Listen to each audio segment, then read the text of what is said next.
आज हम vector algebra में आगे करेंगे एक्सरसाइज 10.1। तो फर्स्ट क्वेश्चन है हमारा, represent graphically A displacement of 40 kilometre 30 degree east of north. East of north का मतलब ईस्ट का नॉर्थ। ग्राफिकली देखें हम मैथमेटिकली, जो हमारा इस साइड में ये ईस्ट होता है, इस साइड में हमारा वेस्ट, जो ऊपरी साइड होता है हमारा नॉर्थ होता है, जो नीचे होता है हमारा वो साउथ होता है। ये हमारा ओरिजिन रहेगा ओ, और ये हमारा कोई पॉइंट है पी। हमें ग्राफिकली बनाना है 40 किलोमीटर का, और जो 30 डिग्री ईस्ट ऑफ नॉर्थ। तो ईस्ट की ऑफ नॉर्थ की, जो ईस्ट रहेगा नॉर्थ का, वो यहाँ पे रहेगा इन दोनों के बीच में। ठीक है, ये ईस्ट है नॉर्थ है, इन दोनों के बीच में रहेगा। और किस एंगल में बनाना है? 30 डिग्री में बनाना है। 30 डिग्री का एंगल हम मेजर करेंगे और बनाएंगे, ये कुछ ऐसा बनेगा। और ये 40 किलोमीटर है लाइन। और अब हम इसको स्केल कैसे करेंगे? स्केल कैसे किया है हमने? ये हमने डिवाइड कर दिया एक स्केल 10 किलोमीटर का इक्वली में। तो यहाँ से यहाँ तक 10 है, और यहाँ से यहाँ तक 10 है, और यहाँ से यहाँ तक 10 है, और यहाँ से यहाँ तक 10 है। ये 10 10 10 10, ये हमारा 40 किलोमीटर हो गया। हमने स्केल किया ये 10 किलोमीटर में, एक यूनिट को 10 किलोमीटर में। ऐसे हमारा क्वेश्चन नंबर सेकंड है। क्वेश्चन नंबर सेकंड में हमें classify the following measures as scalars and vectors. हमें इनमें से मेजर करना है कौन सा स्केलर और कौन सा वेक्टर है।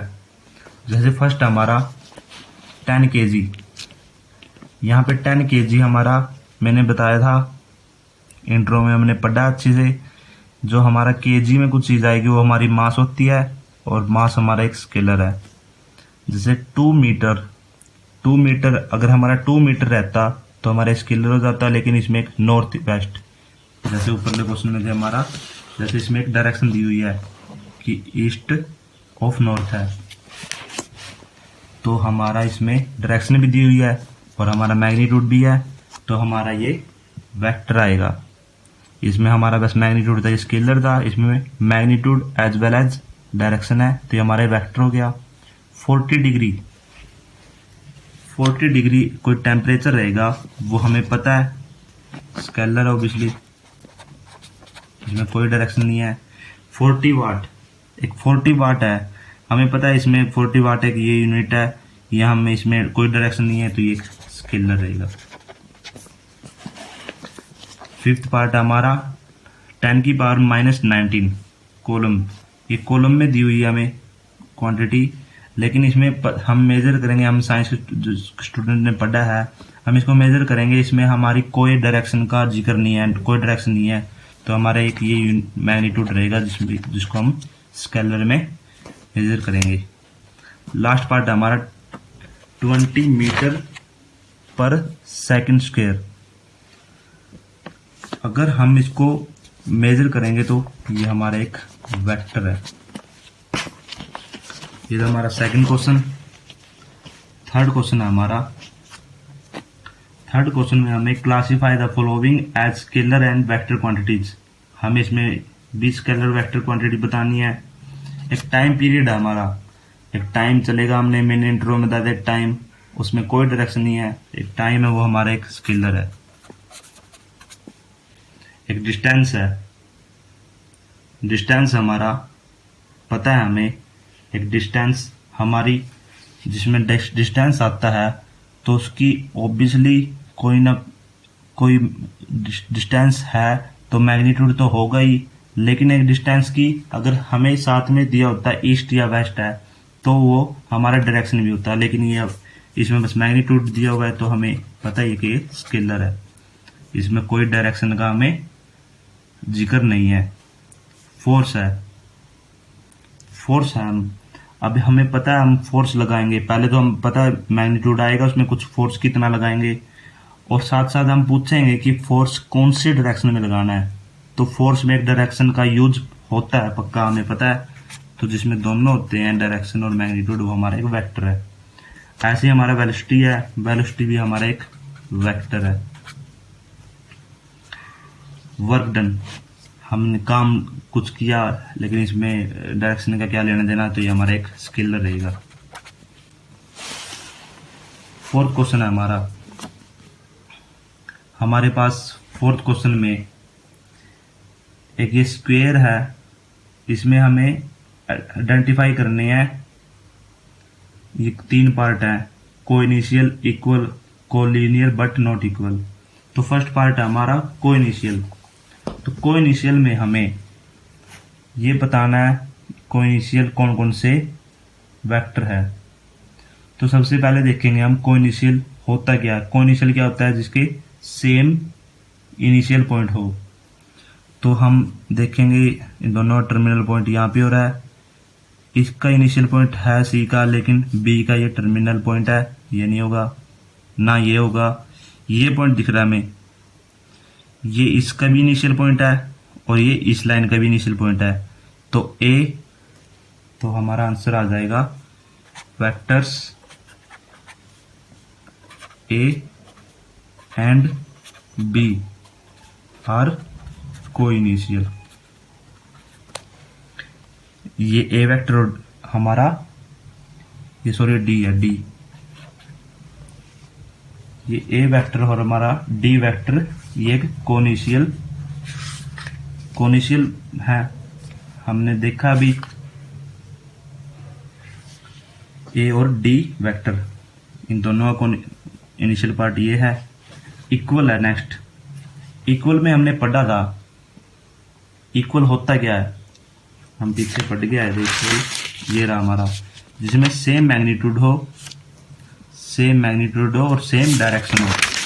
तो सेम मैग्नीट्यूड और सेम डायरेक्शन देखेंगे हम, सब पैरेलल है एक दूसरे के, पैरेलल है तो देखेंगे हम, जो हमारा इसमें नहीं है, जो हमारा ये है इसका इनिशियल पॉइंट ये है और इस लाइन का भी इनिशियल पॉइंट ये है और इसका टर्मिनल पॉइंट नीचे है और इस लाइन का भी नीचे टर्मिनल पॉइंट है। लेकिन इसका देखेंगे हम, इसका इनिशियल यहाँ पे है लेकिन इसका तो यहाँ पे टर्मिनल पॉइंट है इस लाइन का, इसका तो इनिशियल यहाँ पे है सी का। तो हम देख रहे हैं ये 2 लाइन पैरेलल है और इनका सेम डायरेक्शन है, मैग्नीट्यूड सेम रहेगा क्योंकि एक स्क्वायर है, इसका मैग्नीट्यूड सेम है और डायरेक्शन भी सेम है। तो हमारा क्या आ जाएगा वेक्टर्स, हमारा वेक्टर्स क्या क्या आ जाएंगे, B and D are equal. Next हमारा collinear but not equal. Collinear होगा but not equal, collinear but not equal. Collinear हमने पढ़ा था पैरेलल लाइन होनी चाहिए बट इक्वल नहीं होनी चाहिए। तो हम देख रहे हैं जो हमारी लाइन है ए, ये सी के कोलिनियर है बट इनका सेम डायरेक्शन नहीं है, तो ये इक्वल नहीं होगा क्योंकि ये इस साइड जा रही है और ये इस साइड जा रही है, इसकी डायरेक्शन इस साइड है, इसकी डायरेक्शन इस साइड है। ये इसके कोलिनियर तो है लेकिन इक्वल नहीं है। तो हमारे vectors A and C are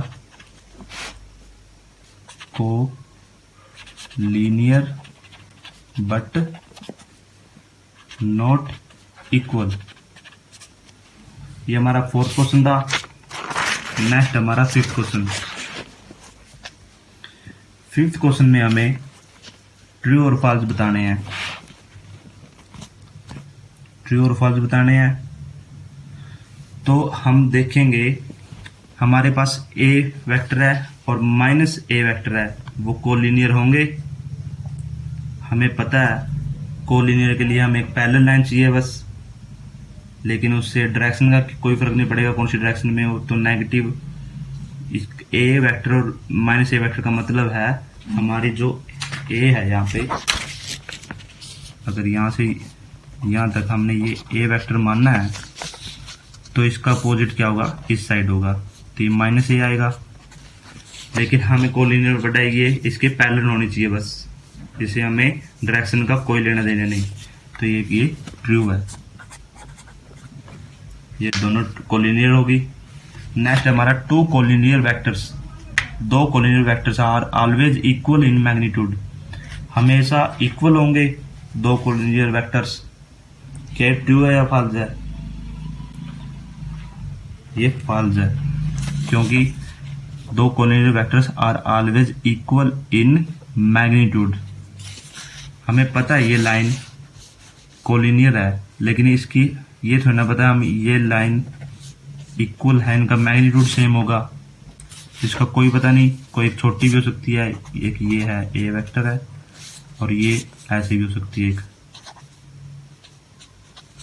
कुछ भी हो सकती है, ये छोटी भी हो सकती है, बिल्कुल छोटी सी हो, बी वेक्टर है। इनका मैग्नीट्यूड सेम नहीं है, लेकिन ये सारे पैरेलल है, कोलिनियर है। तो दो collinear vectors are always equal in magnitude, एक ये फॉल्स है, ऐसा नहीं हो सकता। नेक्स्ट हमारा two vectors having same magnitude are collinear. दो वेक्टर जो इसके two vectors having same magnitude के दो वेक्टर आर कोलिनियर, वो कोलिनियर होंगे। देखो हमें पता है कोलिनियर में कोई सेम मैग्नीट्यूड नहीं आता, हमें ऊपर पता करके आए हैं, तो इसमें फॉल्स जाएगा। ये तो पता चल ही गया हमें अब तक तो।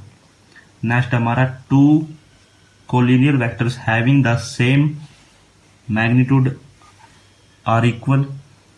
जिस दो कोलिनियर वेक्टर के सेम मैग्नीट्यूड आर इक्वल होंगे, हमें पता है कोलिनियर वेक्टर का अलग कंसेप्ट है और इक्वल का अलग है, क्योंकि कोलिनियर में डायरेक्शन अपोजिट हो सकते हैं, लेकिन इक्वल में तो डायरेक्शन सेम होनी चाहिए। तो ये हमारा एक फॉल्स रहेगा।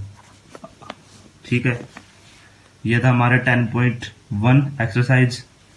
इसके बाद हम करेंगे एडिशन ऑफ वेक्टर्स, और आगे एडिशन ऑफ वेक्टर्स के बाद हम पढ़ेंगे multiplication of vector by scalar, components of vector पढ़ेंगे, फिर एक्सरसाइज 10.2 करेंगे।